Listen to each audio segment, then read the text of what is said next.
মধ্যপ্রাচ্যে আবারও উত্তেজনা চরমে।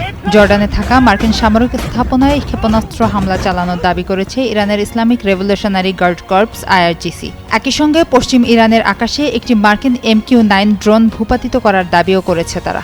IRGC বলছে জর্ডানের আকাবা বিমানবন্দরে অবস্থানরত মার্কিন C-17 পরিবহন বিমান ও P-8 কমান্ড অ্যান্ড কন্ট্রোল বিমানকে লক্ষ্য করে ব্যালিস্টিক ক্ষেপণাস্ত্র হামলা চালিয়েছে তারা। IRGCর দাবি অপারেশন নাসর 2 এর 21তম ধাপের অংশ হিসেবে পরিচালিত এই হামলায় একাধিক সামরিক বিমান ক্ষতিগ্রস্ত হয়েছে।